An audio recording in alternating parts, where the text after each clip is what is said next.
ഇപ്പോൾ തിരുവനന്തപുരത്ത് തെരഞ്ഞെടുപ്പ് കൺവെൻഷനിൽ രമേശ് ചെന്നിത്തല സംസാരിക്കുന്നു. അതിലേക്ക്. സ്ഥാനാർത്ഥിയാണ് ശ്രീ ശശി തരൂർ.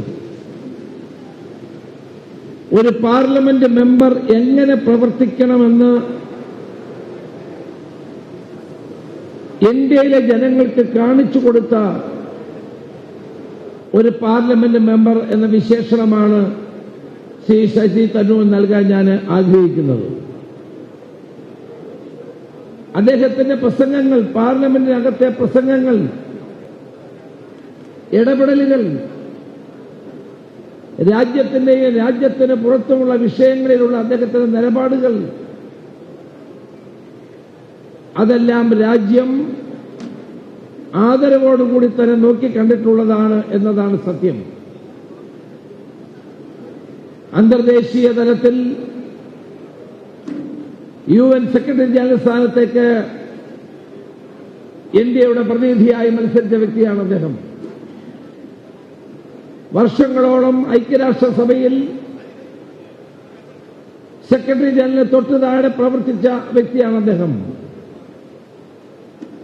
ലോകത്തെമ്പാടും നടക്കുന്ന സംഭവവികാസങ്ങളിലും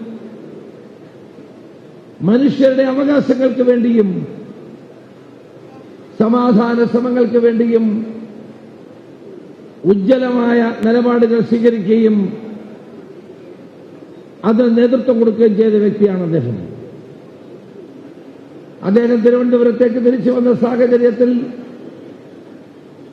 അന്ന് അദ്ദേഹത്തോട് മത്സരിക്കാൻ ആവശ്യപ്പെട്ട അന്നത്തെ KPCC പ്രസിഡന്റാണ് ഞാൻ. അന്ന് ഞങ്ങളത് ആവശ്യപ്പെട്ടപ്പോൾ അദ്ദേഹം അത് സമ്മതിച്ച്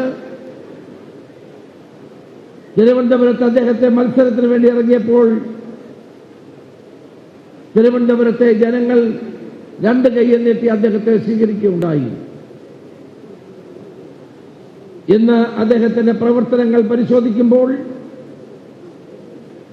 ഒരു പാർലമെന്റ് മെമ്പർ എന്ന നിലയിലുള്ള മികച്ച പ്രകടനം കാഴ്ചവെച്ചുകൊണ്ട് തലസ്ഥാന നഗരത്തിന്റെ അന്തസ്സ് ഉയർത്തിപ്പിടിച്ചുകൊണ്ട് മുന്നോട്ട് പോകാൻ അദ്ദേഹത്തിന് കഴിഞ്ഞിട്ടുണ്ട്.